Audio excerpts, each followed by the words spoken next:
so সকলোকে নমস্কাৰ জনাই আজি আকৌ এটা ভিডিঅ' লৈ আহিছোঁ আপোনালোকৰ ফালে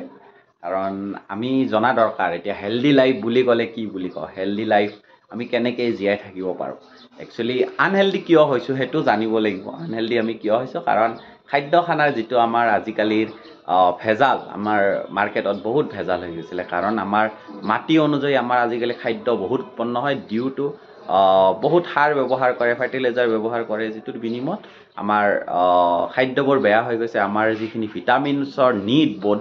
বডি নিডটো ফুলফিল নোহোৱা হৈ গৈছে সেইকাৰণে বডি নিডটো যদি ফুলফিল নাথাকে তেতিয়াহ'লে আমাৰ হেলদি লাইফ কেতিয়াও থাকিব নোৱাৰে বডি নিড বুলি ক'লে কি বুজি পাওঁ আমি ভিটামিন যেনেকৈ ভিটামিন মিনাৰেলছ প্ৰটিন ফাইবাৰ এইবোৰ আমাৰ body need daily basis carbohydrate আমাৰ বডি নিড বাট কোনটো কাৰ্বহাইড্ৰেট আমি খাব লাগে সেই বস্তুটো আমি নাজানো কাৰ্বহাইড্ৰেট বুলি ক'লে বহুতে কি কৰে এভইডো কৰে কাৰ্বহাইড্ৰেট নাখায় একেবাৰে ইটছ ভেৰি ডেঞ্জাৰ আমাক কাৰ্বহাইড্ৰেটো দৰকাৰ প্ৰটিন দৰকাৰ ভিটামিনছ দৰকাৰ মিনাৰেলছ দৰকাৰ ৱাটাৰ দৰকাৰ গোটেইখিনি আমাক খাদ্যত যেতিয়া প্ৰপাৰ পৰিমাণে থাকিব তেতিয়া আমি এটা হেলদি লাইফ জীয়াই থাকিব পাৰোঁ আৰু লগতে প্ৰপাৰ পৰিমাণৰ ডেইলি বেচিছ এক্সাৰচাইজ আমাৰ কৰিব লাগিব উইদাউট এক্সাৰচাইজ আপুনি প্ৰপাৰ হেলদি হৈ থাকিব নোৱাৰে কাৰণ এক্সাৰচাইজে বডিৰ আপোনাৰ মেটাবলিজিমটো গেইন কৰিব লগতে আপোনাৰ ডাইজেশ্যন কেপাচিটিটো ভাল কৰিব লগতে আপুনি যিখিনি নিউট্ৰিশ্যন খাব যিখিনি নিউট্ৰিশ্যন আমাৰ বডিত দৰকাৰ সেই নিউট্ৰিশ্যনখিনি যদি প্ৰপাৰলি ল'ব পাৰে তেতিয়াহ'লে আপুনি জানিব যে আপুনি মিনিমাম 80-90 ইয়াৰ্ছলৈকে এটা হেলদি লাইফ জীয়াই থাকিব পাৰে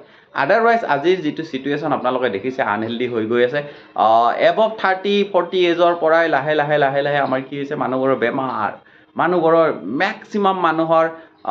এনাৰ্জি ডাউন হৈ গৈছে এনাৰ্জিবোৰ কমি গৈছে ভাইটেলিটি পাৱাৰ কমি গৈছে লেডিছৰ বিভিন্ন ধৰণৰ ইছ্যু আহি গৈছে লেডিজ ইছ্যু আহি গৈছে লাইক PCOD PCOS এইবোৰ এনেকুৱা ধৰণৰ প্ৰব্লেমবোৰ আহি গৈছে কাৰণটো কি হ'ল কাৰণটো হ'ল খাদ্য সকলোৱে সেইকাৰণে খাদ্যত গুৰুত্ব দিয়ক আৰু এটা ফৰ্মুলা আপোনালোকক মই কৈ দিছোঁ ফৰ্মুলাটো হ'ল 80% ভাল খাদ্য খাওক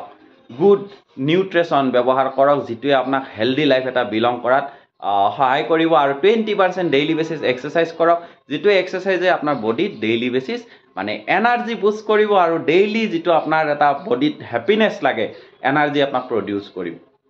লগতে এক্সাৰচাইজে সেই হেপিনেছটো প্ৰডিউচ কৰে নিউট্ৰিশ্যনে বডি নিডখিনি দিব এক্সাৰচাইজে আপোনাৰ হেপিনেছ যেতিয়া হ'ব তেতিয়াহ'লে আপুনি এটা পিয়'ৰ হেলদি লাইফ পাব thank you very much I hope আপোনালোকে হেলদি হোৱাৰ কাৰণে চেষ্টা কৰিব ভালকৈ খাওক পানী খাব ভালদৰে পানীৰ লগতে আপুনি ডেইলি বেচিছ খাদ্যত গুৰুত্ব দিয়ক থেংক ইউ